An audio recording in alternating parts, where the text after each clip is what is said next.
The honourable member for Northumberland, Peterborough South. Thank you very much, Mr. Speaker, and it's an honour to rise today. And I have to say, I've very much enjoyed my communications, my talking.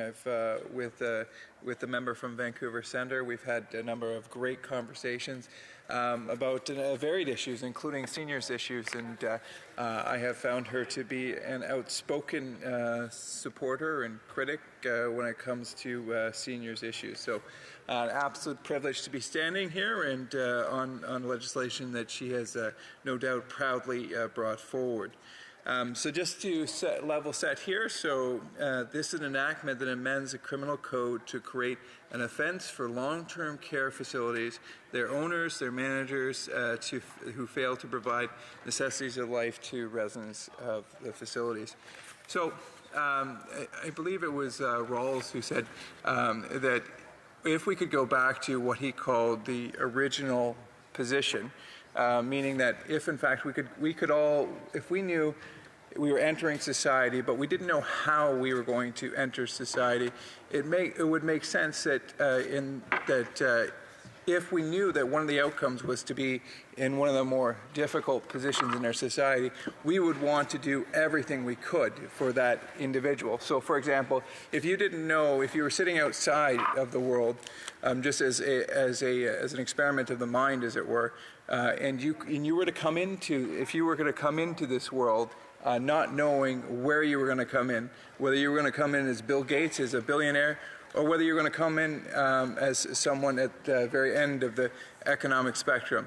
Your concern would probably not be, if I'm going to be Bill Gates, I'm probably going to be fine. It would be as if you came into a more challenging place in our society. So, for example, the challenges that an individual who faces a disability may have. You would want to make sure that the society was innately fair to persons with a disability. And I think that's a little bit analogous here. If in fact we knew that that we might have the lottery and we might end up as an individual without any sort of control over their lives whatsoever, with perhaps reduced faculties going forward, we would want to make sure that this society, this country, was fair to those individuals. And unfortunately, that's not always the case today. I, of course, as everyone else in here, will be in that situation, hopefully, at some point in my life.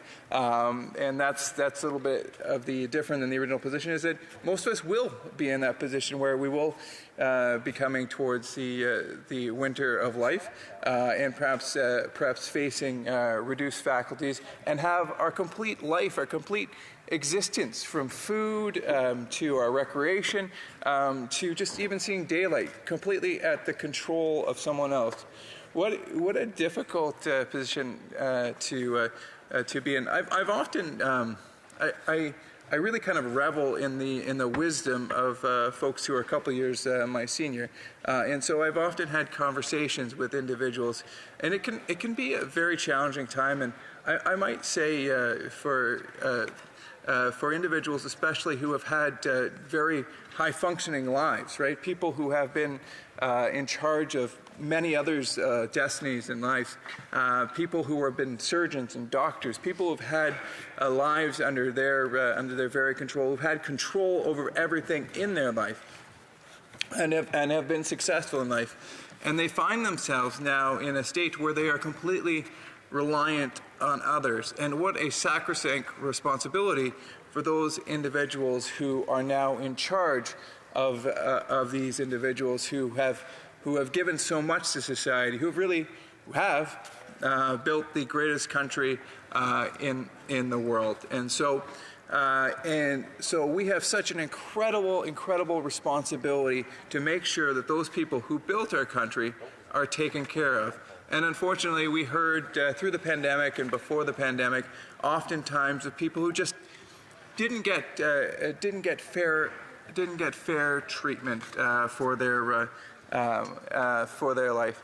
And sorry, we got about a minute left there, Mr. Speaker. Yeah, sorry about that. And so that's why this legislation is a step in the right direction.